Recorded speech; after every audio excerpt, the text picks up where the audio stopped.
Morning. आज मैं रसायन विज्ञान के साथ आपके सामने हाजिर हूँ। पिछली बार हमने जिस चीज़ को ख़त्म किया था, जिस टॉपिक को ख़त्म किया था, वहीं से फिर शुरू करती हूँ। पीएच मान के बारे में मैंने बताया था। तो पीएच मान में हमने एक पीएच स्केल को बताया था जिसमें 0 से लेकर 14 तक के अंक होते हैं। 0 से लेकर 14 तक के अंक में बीच में 7 आता है। 7 से कम, मतलब 7 से कम 0 तक का जो पैमाने पर अंक है, वह अम्लता को अम्ल बताता है कि वो जो पदार्थ हैं वो अम्लीय होंगे। और 7 के बाद जो 14 तक के पैमाने पर स्केल पर जो नंबर हैं वो हमें क्षार के बारे में बताते हैं। इसका मतलब ये हुआ कि 7 से कम जिसका पीएच मान होगा, जिस भी पदार्थ का पीएच मान 7 से कम होगा वो अम्ल होगा, और जिसका पीएच मान 7 से अधिक होगा वो क्षार होगा। लेकिन देखने वाली बात यह है कि 7 जो है वो उदासीन बिंदु होता है, ना वह अम्ल होता है और ना क्षार होता है। अब 7 से जो करीबी हैं, 7 के धीरे धीरे आगे बढ़ते हैं ना, 7 के बाद 6 है, 5 है, 7 के पहले 6 है, 5 है, 4 है, 3 है, 2 है, 1 है, फिर 0 आता है। तो जैसे जैसे हम 0 की तरफ बढ़ते हैं अम्ल प्रबल होता जाता है। मतलब 7 के जो पास वाला होगा वो दुर्बल अम्ल होगा, और जो दूर चला जाएगा 0 पहुंचने पर प्रबल अम्ल होता है। इसी तरह से 7 के जो बाद के अंक हैं 8, 9, 10, 11, 12, 13, 14, तो जो 7 के बगल में हैं 8 है, 9 है, तो ये उससे थोड़ा सा अधिक कम क्षारीय होंगे, और जब 14 तक पहुंचेंगे तो वो प्रबल क्षारीय होंगे। मतलब कि 7 के बगल वाला जो होगा वो दुर्बल क्षारीय होगा, और जो आगे बढ़ता जाएगा 14 होगा वो प्रबल क्षारीय होगा। ठीक। अब हमने आप सोच रहे होंगे ये पीएच मान क्या है, क्या महत्व है इसका, क्या महत्व है। तो पीएच मान का महत्व ये है कि पौधे जो है और पशु ये पीएच मान के प्रति जो है संवेदनशील होते हैं। जो पौधे होते हैं और पशु होते हैं, ये हाँ, जैसे हम लोग ही हैं, तो 7 से 7.8 तक के परास के बीच इनका जो कार्य है, शरीर का कार्य है, ठीक ढंग से होता रहता है। मतलब कहने का कि यदि पीएच मान 7 से 7.8 तक है तो जीव जंतु या पेड़ पौधा ठीक से कार्य करता है, उसका शरीर ठीक से कार्य करता है। लेकिन यदि इससे बढ़ता है अथवा घटता है तो मनुष्य का शरीर ठीक से कार्य नहीं करता है, और कभी कभी बहुत ज़्यादा बढ़ जाने पर या घट जाने पर मनुष्य की मृत्यु भी हो सकती है। इसी तरह से आपने देखा होगा जब ये प्रदूषण बढ़ता है तो हवा में कार्बन डाइऑक्साइड, सल्फर डाइऑक्साइड आदि की मात्रा बढ़ जाती है। इसके बढ़ने से जब पानी बरसता है तो पानी के साथ क्रिया करके ये गैसें अम्ल बनाती हैं। तो जब जो पीएच मान है हवा में 5.6 से कम हो जाता है तो वो जो वर्षा होती है उसे अम्लीय वर्षा कहते हैं। और ये अम्लीय वर्षा जब बरस करके नीचे आता है तो ये बह करके नदी और नालों में जाता है, समुद्रों में जाता है, तो ये जल जंतुओं और जल जीवों को नुकसान पहुंचाता है।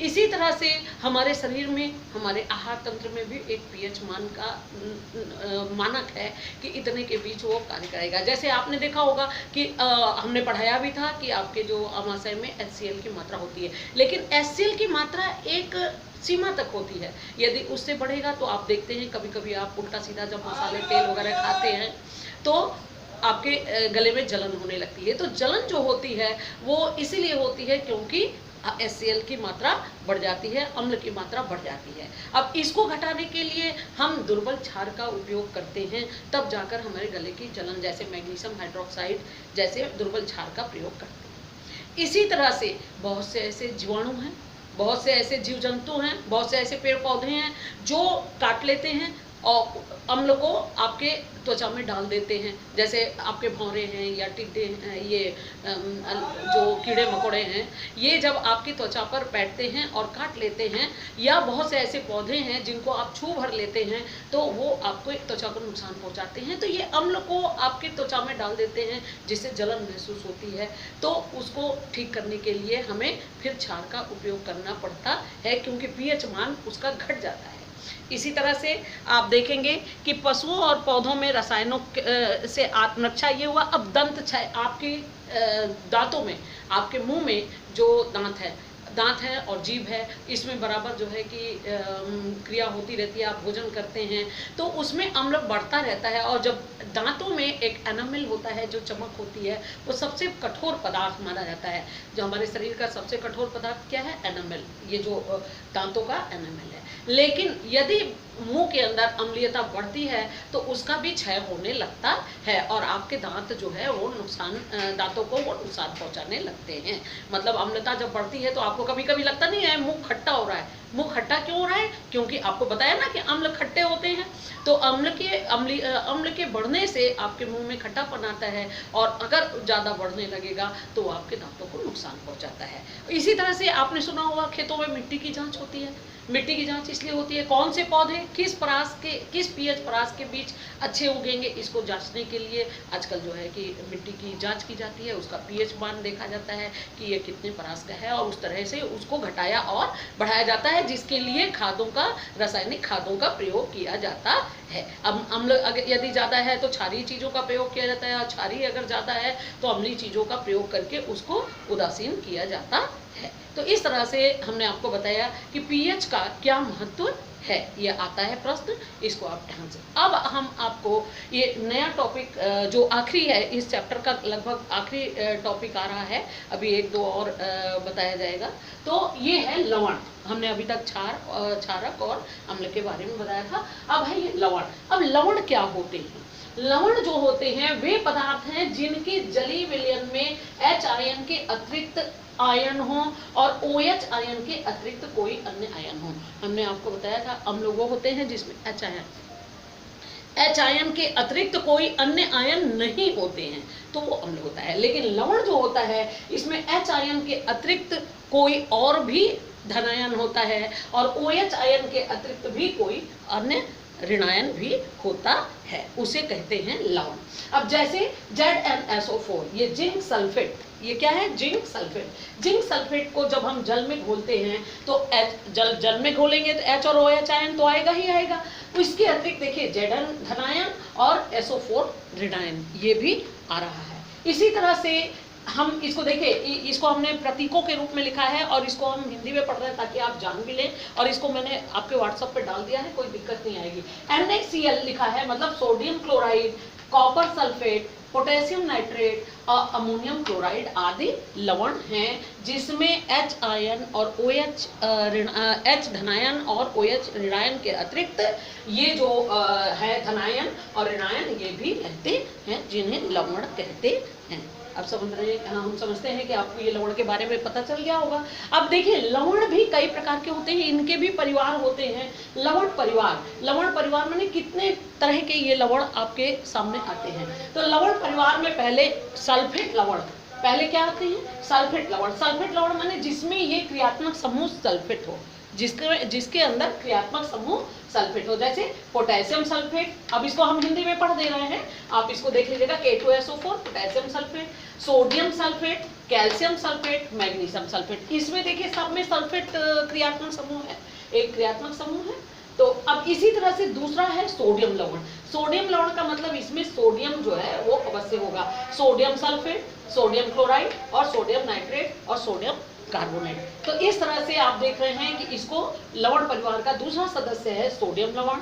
तीसरा परिवार का सदस्य है ये क्लोराइड लवण, जिसमें क्लोराइड जरूर होगा, जैसे सोडियम क्लोराइड, अमोनियम क्लोराइड आदि। ठीक है, इसमें क्लोराइड आपके जरूर होगा। इस तरह से लवण परिवार के कई सदस्यों के बारे में आपने देखा, सल्फेट लवण, सोडियम लवण, क्लोराइड लवण। अब एक सबसे मुख्य लवण जो होता है, जो आपके घर में प्रयोग होता है और रोज प्रयोग होता है और हर किसी न किसी खाने को स्वादिष्ट बनाने के लिए हमें डालना ही होता है, ये है साधारण नमक। साधारण नमक सभी के घर में प्रयोग होता है। इसका जो प्रतीक है वो NaCl, इसको समुद्री जल द्वारा प्राप्त किया जाता है और खनिज लवण भी कहते हैं, इसे खनिज लवण भी कहते हैं। अब आप कहेंगे समुद्री, देखिए ये जो शुरू में पाया गया, बहुत से समुद्र का कुछ हिस्सा जो किसी कारणवश सूख गया, तो ये जो जल है, समुद्र के जल में बहुत सारे लवण घुले हुए होते हैं। जब ये सूर्य की गर्मी से सूखते हैं तो ये लवण जो है ठोस के रूप में हो जाते हैं, जो सफ़ेद, भूरे और मटमैले रंग के क्रिस्टल के रूप में पाए जाते हैं। तो इस तरह से ये जो समुद्री जल नमक है, या इसको NaCl, सोडियम क्लोराइड या खनिज लवण कहते हैं, ये पाया जाता है। आजकल इसको कहते हैं खेती करना, नमक की खेती करना। आप जब समुद्री इलाके में जाएंगे तो आप देखेंगे कि समुद्र के जल को, अब जरूरी नहीं है कि अपने आप से सूख जाए, समुद्र के जल को क्यारियां बना के, जैसे खेतों में क्यारियां बनती हैं बड़ी बड़ी, वैसे क्यारियां बना के समुद्र के जल को उसमें छोड़ दिया जाता है, और फिर समुद्र के जल के हिस्से को जहाँ से आ रहा है बंद कर दिया जाता है। फिर धीरे धीरे ये जब सूख जाता है, जब ये पानी सूख जाता है, तो वो जो लवण इकट्ठा होता है उसको एकत्र करके, पास में ही इसके रिफाइनरीज लगे होते हैं, फैक्ट्री लगी, जैसे टाटा की फैक्ट्री वगैरह है, तो टाटा की फैक्ट्री उसी समुद्र के आसपास के इलाके में लगी होती है, जहाँ ये भेज दिया जाता है और इसको साफ करके आपके खाने वाला नमक बनाया जाता है। इस तरह से इसको हम NaCl कहते हैं, और ये बड़ा ही इम्पोर्टेंट आपका लवण है। और अब इससे कई चीजें बनाई जाती हैं। अब ये देखिए, अब इसका उपयोग क्या है। NaCl बहुत ही बताए ना आपके प्रमुख लवण है। इसका उपयोग सोडियम हाइड्रोक्साइड बनाने में, सोडियम बाइकार्बोनेट बनाने में, सोडियम कार्बोनेट बनाने में, और कैल्शियम ऑक्सीक्लोराइड मतलब ब्लीचिंग पाउडर बनाने में आदि के रूप में उपयोग किया जाता है, कच्चे माल के रूप में। जब हम इन चीज़ों को बनाएंगे तो कच्चे माल के रूप में NaCl का उपयोग किया जाता है। कभी कभी बेईमानीवश आपने देखा होगा, जब साधारण आप वॉशिंग पाउडर वगैरह ले लीजिए तो उसमें सीधा सीधा नमक मिला देते हैं, सब नमक मिला के उसको भारी कर देते हैं, क्योंकि नमक थोड़ा सस्ता पड़ता है और वॉशिंग पाउडर वगैरह बनाने में महंगा पड़ता है। तो ये नमक का उपयोग किया जाता है, लेकिन एक सीमित मात्रा होती है, एक अनुपात होता है कि कितना उपयोग किया जाए। अब सोडियम हाइड्रोक्साइड, अब देखिए, अब एक एक लवणों के बारे में आपको जानकारी दी जाएगी, जो कि आपकी बुक में है, और हमने डाल भी दिया है, उसमें क्वेश्चन आंसर भी डाल दिया है आपके व्हाट्सएप पे। तो सोडियम हाइड्रोक्साइड, अब सोडियम हाइड्रोक्साइड का जो सूत्र है वो है, प्रतीक है NaOH, सोडियम हाइड्रोक्साइड, जिसको कास्टिक सोडा, साधारण भाषा में कास्टिक सोडा भी कहते हैं। अब इसको बनाने की विधि, अब इसको कैसे बनाया जाएगा। देखिए, यहाँ पे आपने कहा था ना कि साधारण नमक का प्रयोग किया जाता है, तो 2NaCl माने दो अणु जो है वो NaCl का लेंगे, जलीय विलयन करके, जलीय विलयन में 2H2O में जब विद्युत प्रवाहित की जाती है, जब इलेक्ट्रिक प्रवाहित की जाती है, तो 2NaOH ये सोडियम हाइड्रोक्साइड बनता है, Cl2 बनता है, मतलब क्लोरीन बनती है, गैस बनती है, और हाइड्रोजन गैस बनती है। फिर से देख लीजिए कि सोडियम हाइड्रोक्साइड बनाने के लिए 2NaCl मतलब सोडियम क्लोराइड को के जलीय विलयन को 2H2O के विलयन में जब विद्युत प्रवाहित की जाती है तो 2NaOH सोडियम हाइड्रोक्साइड बनता है, और क्लोरीन गैस निकलती है, और हाइड्रोजन। आप यहाँ पे देखेंगे कि इसकी बनाने की क्रिया में जो भी आपका एक चीजें बन रही हैं, उत्पाद जो भी मिल रहा है, बड़ा ही इंपॉर्टेंट है। अब 2NaOH, ये तो सोडियम हाइड्रोक्साइड आपको बनाना ही बनाना था, साथ में आपको बाई प्रोडक्ट के रूप में क्लोरीन भी मिल जा रहा है और H2 भी मिल जा रहा है, जो कि बहुत ही महत्वपूर्ण चीजें हैं। तो अब देखिए, इसको अलग अलग रखा जाता है, तीनों को अलग अलग रखा जाता है। क्यों? क्योंकि ये जो क्लोरीन है और हाइड्रोजन है, ये दोनों जल में घुलकर हाइड्रोक्लोरिक अम्ल बना देते हैं। अब देखिए, ये भी कितना इंपॉर्टेंट है, हाइड्रोक्लोरिक अम्ल बार बार आप सुनते हैं। तो मतलब कहने का है कि अगर इनको हम जल में घोल देंगे, क्लोरीन और हाइड्रोजन को, तो हमें HCl भी प्राप्त हो जाएगा। तो आप देख रहे हैं, सोडियम हाइड्रोक्साइड के बनाने की क्रिया में आप एक चीज जो पा रहे हैं वो तो पा ही रहे हैं, उसके साथ दो बाई प्रोडक्ट जो मिल रहे हैं वो बड़े ही इंपॉर्टेंट हैं, और इसलिए हमें उनके बारे में जानना जरूरी है कि वो क्यों इंपॉर्टेंट है। अब पहले इसका उपयोग जान लीजिए, सोडियम हाइड्रोक्साइड का क्या उपयोग है। साबुन और अपमार्जक बनाने में, आप डिटर्जेंट जानते हैं ना, डिटर्जेंट, तो साबुन और डिटर्जेंट के बनाने में कागज उद्योग में प्रयोग किया जाता है। कागज उद्योग में जो कागज बनाया जाता है मिल में, तो उसमें भी सोडियम हाइड्रोक्साइड का प्रयोग किया जाता है। और कृत्रिम फाइबर बनाने में, कृत्रिम फाइबर तो बहुत किस्म के होते हैं, प्राकृतिक भी होते हैं, कृत्रिम भी होते हैं। तो कृत्रिम फाइबर बनाने में और धातुओं से ग्रीस को हटाने में इसका प्रयोग किया जाता है। आप देखते होंगे ना, कभी कभी जो है चिकनाई जब लग जाती है तो आप गर्म पानी में सर्फ वगैरह घोल के और उसको साफ करते हैं, तो इस तरह से। अब इसी तरह से ये जो Cl2 है, क्लोरीन है, इसका क्या उपयोग है, जो आपको बाई प्रोडक्ट मिल रहा है। तो बाई प्रोडक्ट जो क्लोरीन मिल रहा है, ये जल को स्वच्छ करने में कीटाणुनाशक के रूप में प्रयोग किया जाता है। आपने सुना होगा ना, क्लोरीन जब कभी आपको नगर पालिका वाला नल में पानी आता है तो बहुत तेज महकता है, क्योंकि क्लोरीन का उपयोग किया जाता है। तो जल को स्वच्छ करने में कीटाणुनाशक के रूप में प्रयोग किया जाता है। दूसरा, कैल्शियम ऑक्सीक्लोराइड, मतलब कि आपके ब्लीचिंग पाउडर, ये ब्लीचिंग पाउडर का सूत्र है, वेरी इंपॉर्टेंट, 2 नंबर में यही पूछ देता है, ब्लीचिंग पाउडर का रासायनिक सूत्र लिखिए। तो कैल्शियम ऑक्सीक्लोराइड भी इसको कहते हैं। ये ब्लीचिंग पाउडर बनाने में, HCl बनाने में और DDT आदि बनाने में इस Cl2 का प्रयोग किया जाता है। इसी तरह से हाइड्रोजन का उपयोग। अब हाइड्रोजन का क्या उपयोग है, ये जो आपको मिला था, इसका उपयोग क्या है। हाइड्रोजन का उपयोग HCl बनाने में और अमोनिया बनाने में किया जाता है। और अमोनिया का उत्पादन जो है बहुत ही इंपॉर्टेंट है, क्योंकि जो आपके रासायनिक उर्वरक बनते हैं वो इसी NH3 से बनाए जाते हैं। अमोनिया, इसका उपयोग बहुत किया जाता है कि उत्पादन में। और द्रवित हाइड्रोजन, एक द्रवित हाइड्रोजन जो होता है, रॉकेट ईंधन के रूप में प्रयोग किया जाता है। तो इस तरह आप देख रहे हैं कि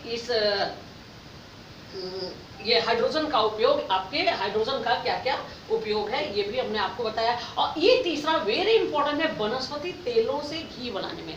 देखिए, पिछले बार भी ये प्रश्न आया था, हाइड्रोजनीकरण, बहुत ध्यान से सुनिएगा, क्योंकि किसी बच्चे ने सही नहीं लिखा था, मैंने कॉपी खुद चेक की थी कि हाइड्रोजनीकरण, जो भी कॉपी मैंने जांची थी, शायद ही 2-4 बच्चों ने लिखा था। ये हाइड्रोजनीकरण कहलाता है। वनस्पति तेलों से घी बनाने में हाइड्रोजन का जो प्रयोग किया जाता है, इसे हाइड्रोजनीकरण कहते हैं। ये हम इसलिए इस समय बता दे रहे हैं, अभी बाद में भी बताया जाएगा कि ये बड़ा ही इंपॉर्टेंट है। ये जो तीसरा वाला इसका उपयोग है कि वनस्पति तेलों से घी बनाने में यह हाइड्रोजनीकरण किया जाता है, जिसमें इस हाइड्रोजन का प्रयोग किया जाता है, जिसे हाइड्रोजनीकरण कहते हैं। इसको आप एकदम अच्छे से, इसका यही उपयोग है कि वनस्पति तेलों से घी बनाया जाता है।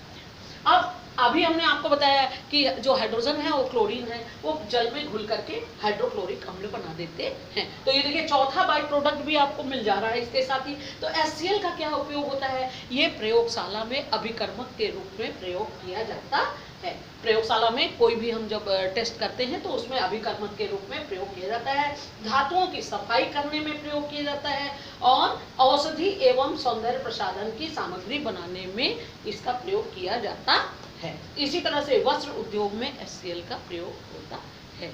अब मैंने आपको एक जो भी पढ़ाया आज, बहुत ही इम्पोर्टेंट पढ़ाया है। ये एक लवणों के बारे में अब हम आपको बता रहे हैं। पहला लवण ये था जो कि सोडियम क्लोराइड, और जिससे कि सोडियम हाइड्रोक्साइड बनता है, और हमने उसको आपको पढ़ाया, उसका उपयोग दिखाया। इसको आप अच्छे से लिख लीजिए, पढ़ लीजिए और कर लीजिए, याद कर लीजिए। ये आपके इम्पोर्टेंट प्रश्न हैं जो कि एग्जाम में आ सकते हैं। ठीक है, थैंक यू।